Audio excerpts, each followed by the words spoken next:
Today I review a graphics card. Join me in a moment and you'll find out which one.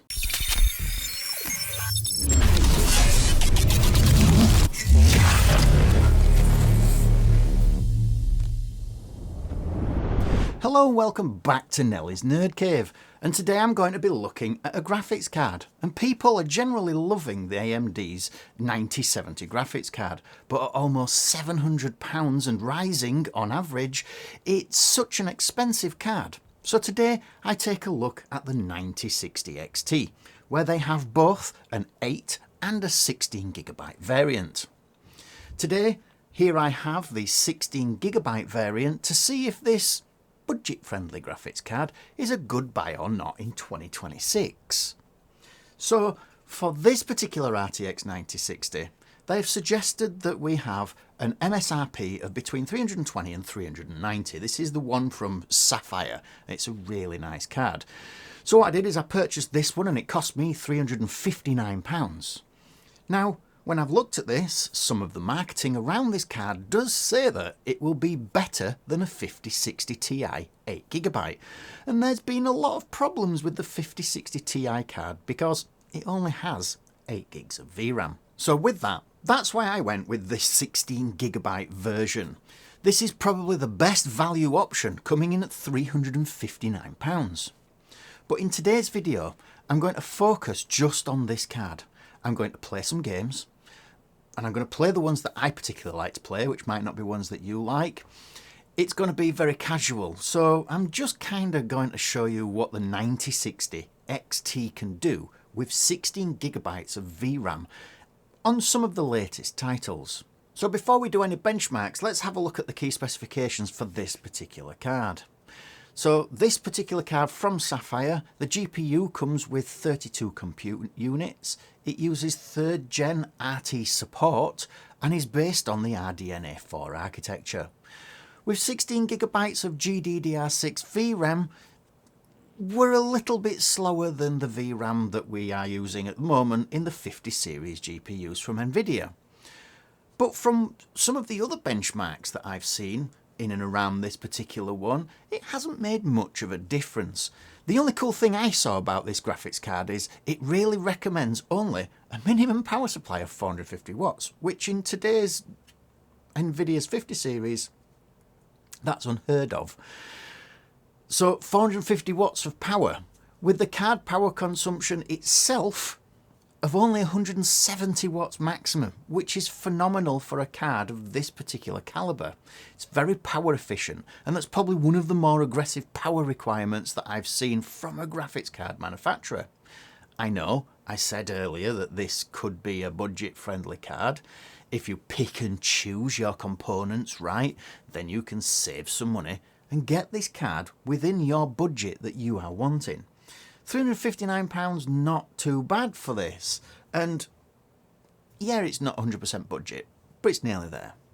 So I'm going to be putting this through its paces. I'm going to look at a few tests. When I do the benchmarks, you'll see that I have the stats up on all the screens for MSI Afterburner. That's if it works, because sometimes it doesn't. But let's go and talk about our test bench real quick. So we know we've got the 9060 XT, but what else am I using? Well, this is the test bench that I'm currently rocking at the moment. This has a Ryzen 7700X. It has 8 cores, 16 threads, and it has a huge Thermalright tower cooler on it.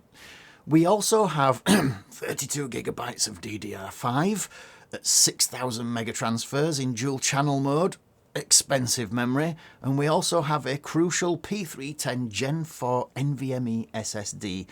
It's only a terabyte, but it's enough. The motherboard is a Tough Gaming B650 motherboard, and I have a 1200 watt 80 plus gold fully modular power supply as part of this particular test bench right here. So now that I've kind of talked about the test bench, I'm going to go ahead and pair our AMD GPU with the test bench, and we're going to get into some gaming. Alright, so here what you can see is that I'm testing out the 9060 XT in a true classic. that's not really a classic, but this is Marvel Rivals. Came out in 2025, really popular game, and I'm currently running at 1440p with FSR3 on the quality setting. I've got a medium preset which does have some ray tracing, which these cards are pretty good at. Obviously, if you are focusing on getting a super high frame rate, then this card would definitely lean more towards the 1080p gaming and a more aggressive FSR setting. But here we can see we are getting around 146 to 153 frames per second. It gives you amazing visual quality with solid performance. For 1440p, you know on this budget card, we're talking £359 here, and that's just the MSRP. But again, we are competing with the 5060 Ti. It's kind of what's going on with this card at this price point. So now I'm playing one of my favourite games, Doom the Dark Ages, and we're currently running the following settings. We're running 1440p with a balanced FSR3 and on the high preset. This has some ray tracing on it, and some of the ray tracing aspects are on high settings, and you can see that it's quite nice. Now, with this card, I definitely think you're looking at entry-level ray tracing, whatever that is in 2026, and right now we're looking at 113 frames per second. It's not too bad to say that this card is kind of a budget-friendly card. It's definitely very playable. First thing that stands out to me is the VRAM usage. We're currently using 7.5 gigs of VRAM. 1440p with upscaling, which you know there is an 8 gig version of this card, it might struggle a little bit, but this one is the 16 gig, so no problems at all. If you're trying to run these settings, you're going to want this model, or you're not going to have a great time playing this game at all, because it's so close to the limits of the 8 gig variety.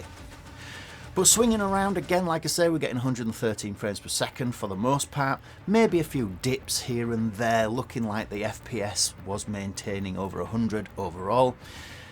But now that we've done that, let's turn the ray tracing to native AA, which is another preset. With this setting now on, we have gone down to 55 frames per second with dips into the 40s, so you know this setting is a little more taxing, but we still have plenty of VRAM headroom, as you can see.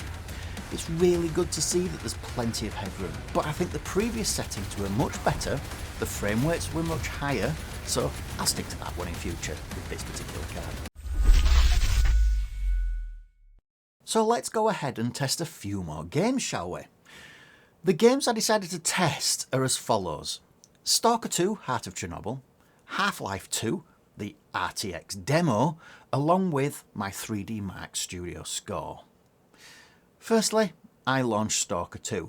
I added some ray tracing using FSR3, and that was pretty good. We got about 90 frames per second. That was on the performance settings with medium graphics. Thought it was quite impressive.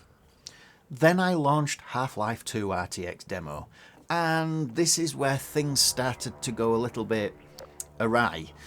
I got 19 frames, so a little bit more tweaking I might be able to get it to run okay, but really this RTX demo of Half-Life 2 didn't function at all. It was very unplayable, but it's super high resolution, etc. But I didn't want to spend too much time faffing around to see if I could get a better look and things like that. Then I went into 3D Mark and I used 3D Mark's time spa, which ended up bringing up 14,961.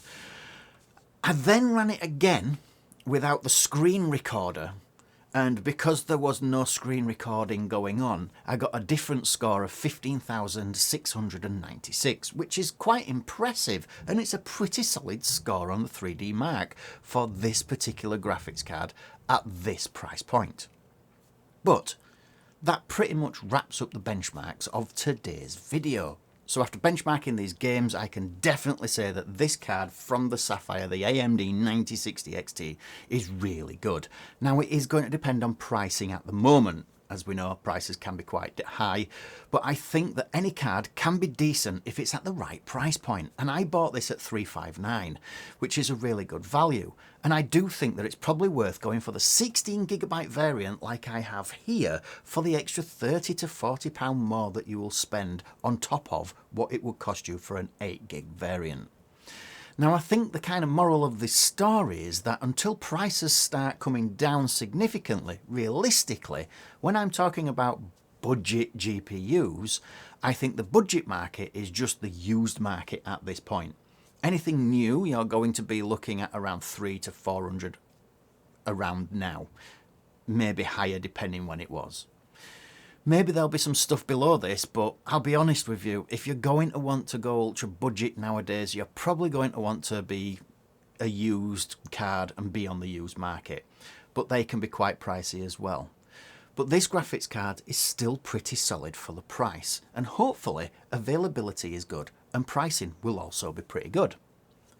And as always, I hope you enjoyed my video on the 9060 XT. If you did, make sure you check out my other videos and don't forget to like, comment and subscribe. And I'll see you later on the next video.